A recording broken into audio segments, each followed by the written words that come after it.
The Smart Cookie.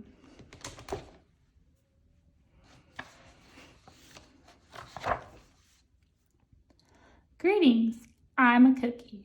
I live in a bakery on a street corner near a river. Come on in. Welcome to our little community. It's a warm and supportive place to spend some time. Pretty fantastic, eh? These days, life is sweet, but my journey wasn't always a cakewalk. When I was younger, I couldn't have imagined fitting in here.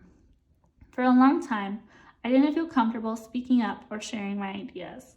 I didn't feel like a smart cookie. I wanted to be a cookie who knew all the answers, a cookie who felt confident in a group, a cookie who said aha when solving a puzzle, like this, aha! Looking back, I had some trouble in my early days. I went to school in a gingerbread house. Our teacher, Miss Biscotti, was kind and patient.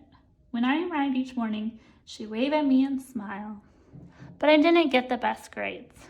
And I never raised my hand because I couldn't think of the answers as fast as the others.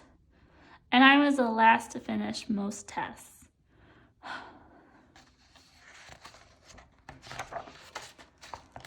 It wasn't because I didn't care, and it wasn't because I didn't try. Sometimes I'd get distracted and mess up, even though I knew the material. Those were the most frustrating moments of all. Once I misspelled the word dough. That was rough. Cookie dough. Another time I added when I meant to subtract. 2 minus 2. 4? No. And occasionally, we'd have a lesson where I had absolutely no idea what was happening. I just couldn't keep up. I imagined that my desk was a raft and that I was completely lost at sea, because that's what it felt like. At night, I slept in a cookie jar. I had about 6 dozen roommates. Move, you move, now you move, now you move, now you move. I'd stay awake and stare out the window and worry. And it went this way, day after day after day. But then something happened that changed everything. It all started with a homework assignment. Miss Biscotti requested our attention one afternoon. Tonight, I would like you to create something completely original, she announced. It can be anything you want. Please bring it to class tomorrow. That was it. There were no further instructions. Miss Biscotti winked at me as I gathered my belongings. I felt like I had a million butterflies in my stomach. Create anything? Something original? Due tomorrow? Whoop.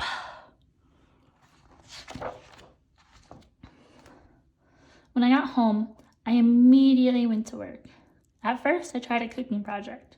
The results were half-baked. Next, I tried to hammer and nail something. It splintered immediately. Then I tried making a sculpture. It was a complete bust.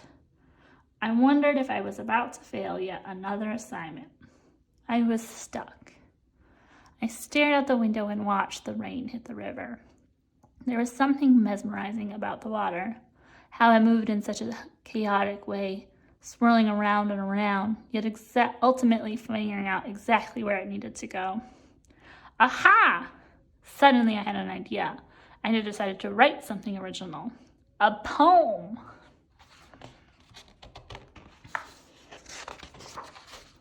I came up with a title based on how I'd been feeling. My Crumbly Days. After that, the rest of it seemed to fall into place. I wrote, and I wrote.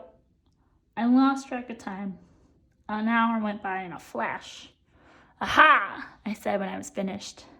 I couldn't sleep that night, but it wasn't because I was worried. It was because I was excited. I felt like I had really accomplished something. I felt smart. The following day, Miss Biscotti asked for volunteers to share what we'd created. One kid showed off his original frosting art. Another kid revealed her sprinkle distribution machine. It was neat seeing how everyone was good at such different things. Finally, Miss Biscotti turned to me. Would you like to share anything? She asked. Gulp, I gulped. I thought I'd probably crumble under the pressure. But I made my way to the front of the classroom. I noticed my hands were shaking. My mouth went dry.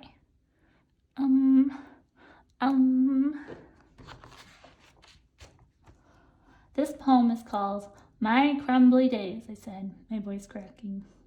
And then I read it out loud. As I spoke, I noticed some kids nodding at certain lines. Other kids laughed at parts that were supposed to be funny. As I built toward the finale, I felt myself becoming more confident and animated. And, in the end, everybody clapped and cheered. I promise you this, I'll never, ever forget it. Miss Biscotti was beaming. No one but you could have written that poem, she said. It was completely original. Aha! I had done it. I had created something and shared it with the world. Well, my world, at least. The rest of the day was a blur. By recess, I was already planning my next poem. I would call it My Sweet Morning. Aha, I thought when I came up with the title. Later that afternoon, Miss Biscotti handed me a note. It said that I should keep on writing no matter what.